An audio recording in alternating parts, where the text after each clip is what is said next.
Oi, eu sou o Rafael Costa e sejam bem-vindos a mais um episódio do Pluralidade. As dificuldades que eu encontro muito é calçadas irregulares, às vezes estão cheias de barraco, de carro, buracos, então é bem complicado. Nesse episódio vamos abordar quais os desafios que a pessoa com deficiência visual enfrenta quando se trata de mobilidade urbana.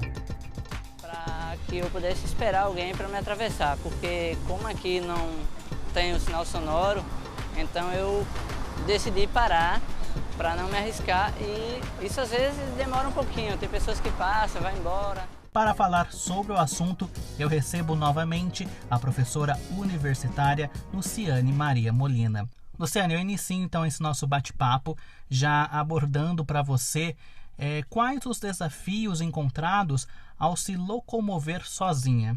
O grande desafio encontrado por pessoas com deficiência visual na locomoção e na mobilidade diz respeito à acessibilidade da estrutura física e arquitetônica dos ambientes, sejam eles espaços abertos ou fechados. No caso, nas cidades mais antigas, como é o caso aqui do Vale do Paraíba, Guaratinguetá, Taubaté, São José dos Campos, Pindamonhangaba, Lorena, a estrutura dos passeios, no caso das calçadas, é muito precária, né? Então a gente tem muitos desníveis, buracos, irregularidades, e isso provoca uma situação muito complexa para a locomoção. A questão das lixeiras, dos jardins nas calçadas, dos galhos de árvores espalhados, aéreos, tudo isso ele traz uma dificuldade e um perigo a mais para a pessoa com deficiência visual.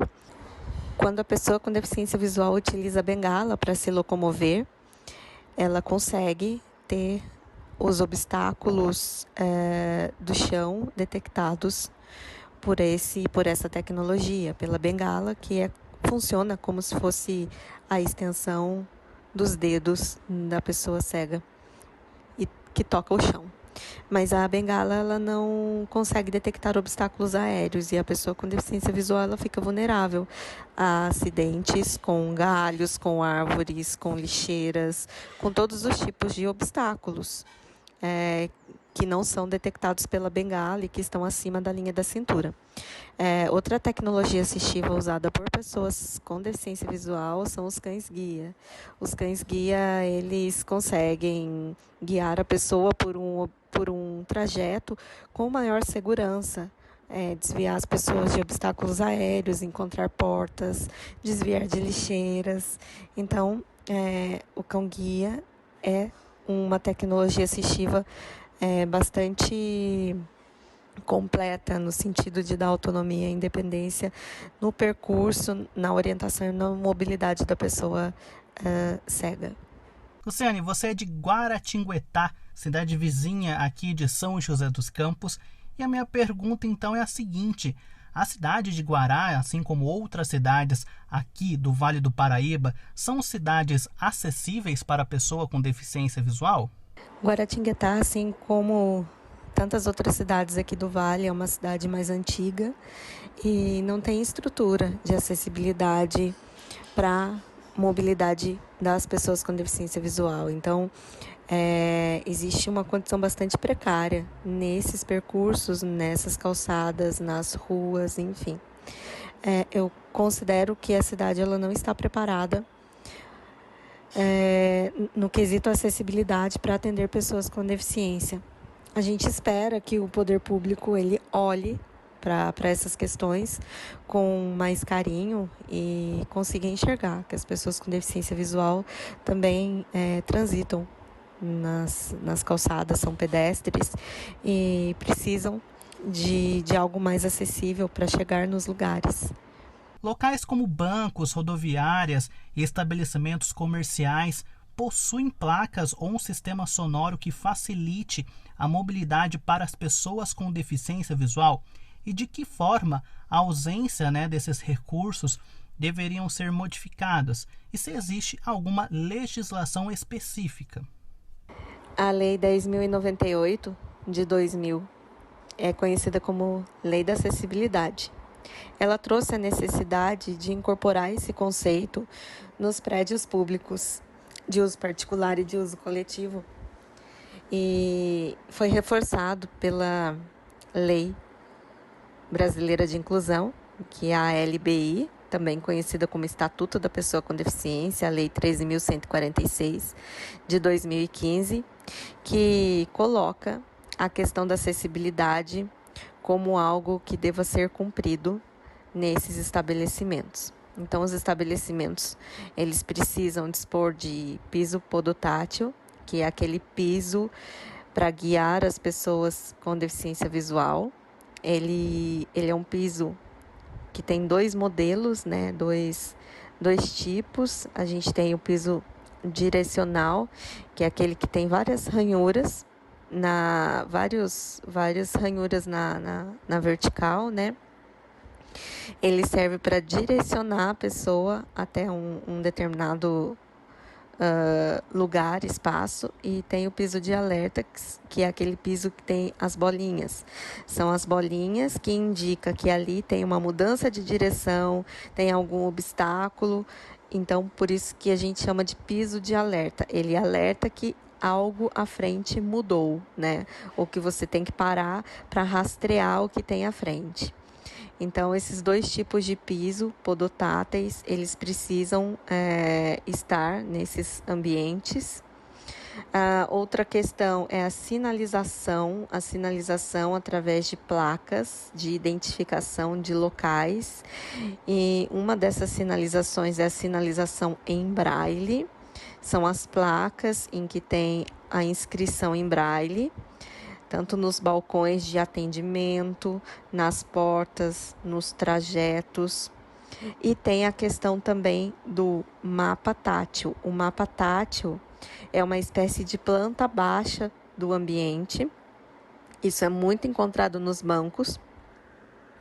E nessa planta baixa tem em alto relevo o percurso para que a pessoa conheça aquele espaço em que ela vai frequentar.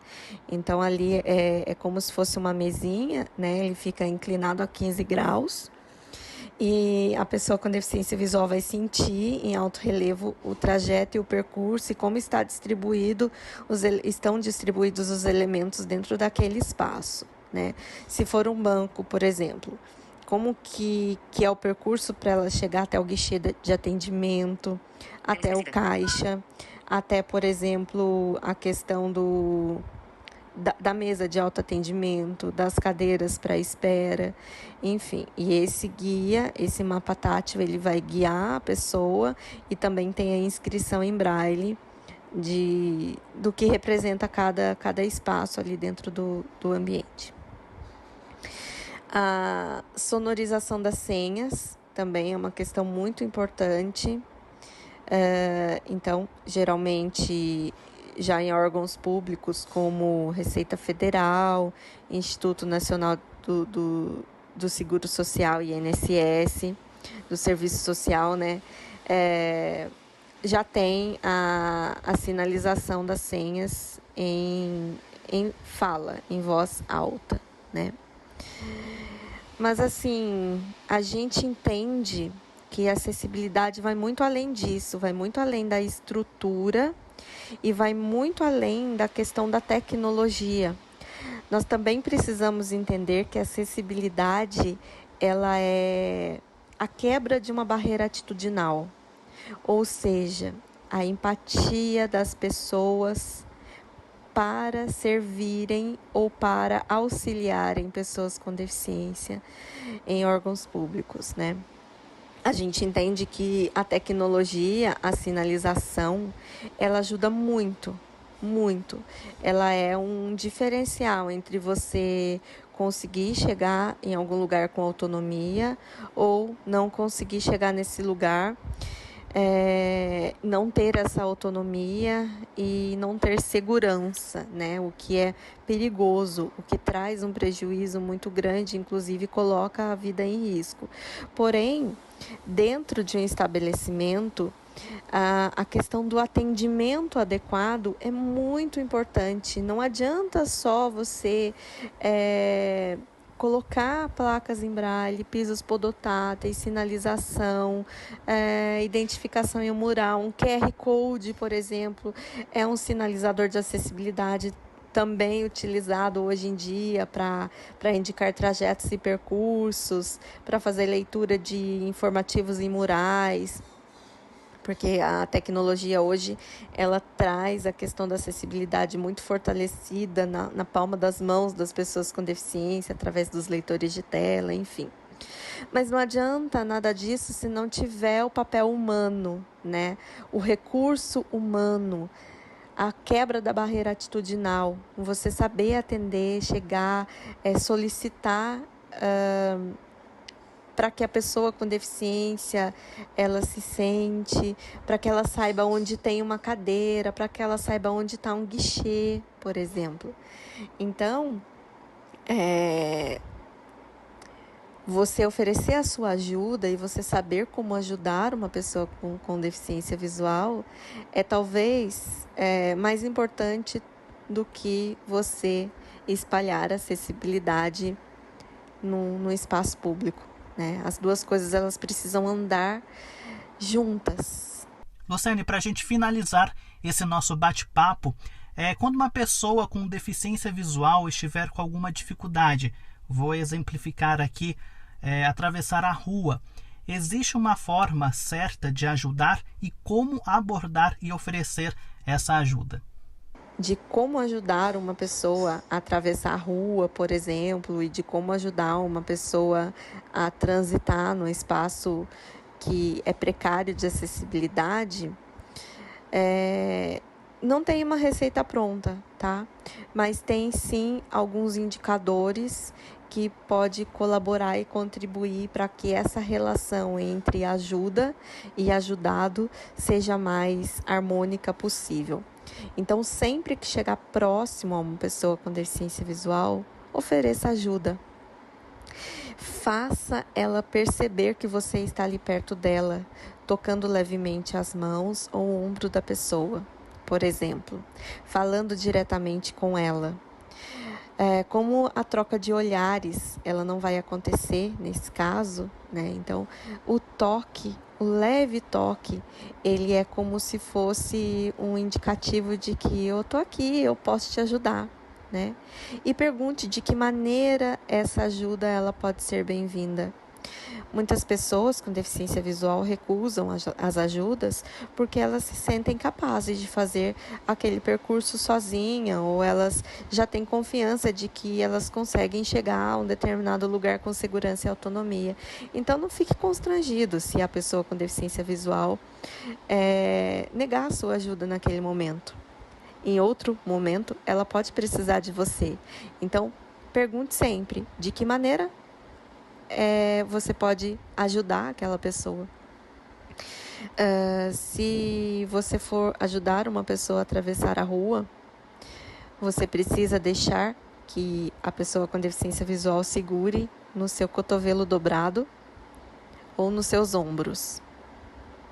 Porque através do movimento do seu corpo e desse toque no cotovelo ou nos ombros, ela vai perceber, a pessoa com deficiência visual vai perceber os desníveis, como subidas e descidas de guias, e ela vai conseguir perceber o movimento do seu corpo. Então, deixe que a própria pessoa com deficiência segure em você, no seu ombro ou no seu cotovelo.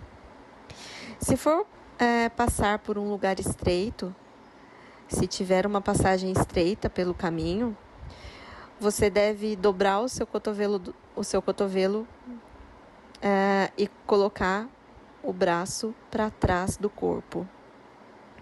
Assim, a pessoa com deficiência visual, ainda segurando no seu cotovelo, ela vai perceber o movimento de braço para trás e vai alinhar o corpo dela logo atrás do seu, para que possam passar no lugar mais estreito.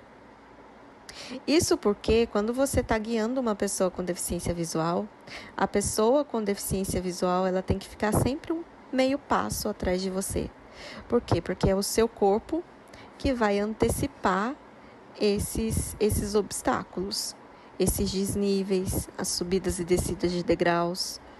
Então, o certo é que a pessoa que está sendo guiada fique meio passo atrás do guia, de quem está guiando. Outra questão é, por exemplo, numa escada, numa subida dos degraus do ônibus, enfim. Direcione sempre a mão da pessoa com deficiência visual no corrimão, certo? Para que ela saiba se a escada desce ou sobe e para que ela possa também se orientar e se localizar bem ali. Se for guiar uma pessoa por uma escada, esteja sempre um degrau acima ou um degrau abaixo dela, para que ela possa entender quando a escada terminou, né? E para que ela possa também segurar nos seus ombros e ser guiado, ou nos cotovelos e ser guiado por você. Converse sempre com a pessoa que está sendo guiada, né? Informe por onde passam, o que está ao redor, para que caminho vão seguir, né? Isso não estar junto com uma pessoa com deficiência visual, guiando-a, não impede que vocês troquem esse diálogo. Isso é muito importante. Se for indicar um assento para a pessoa com deficiência, não empurre para que ela sente. E sim, pegue as mãos dela e coloque no encosto ou nos braços da cadeira, do assento. Assim ela vai saber para que lado está direcionado esse assento, essa cadeira, e qual é a altura, através do rastreamento de mãos e de pernas. É muito simples ajudar uma pessoa com deficiência visual. E sempre indique direções o mais específico possível. A 10 passos à sua frente, à sua direita, à sua esquerda. Nunca use ali, aqui, lá, porque essas expressões elas não vão conseguir ter efeito para quem não vê. Então, sempre direcione as posições, os espaços com relação à lateralidade da pessoa com deficiência, à sua direita, à sua esquerda, à sua frente, atrás de você. Isso é muito importante. E esse foi o Pluralidade. Esse episódio contém trechos da reportagem realizada pela Diário de Pernambuco. O Pluralidade teve uma produção de Júlia Leite, Natasha Freitas, Tamires Trindade, Vanessa Trois e Wanderson Luiz. Edição e direção de Rafael Costa. A gente se ouve em um próximo episódio. Até lá. Tchau!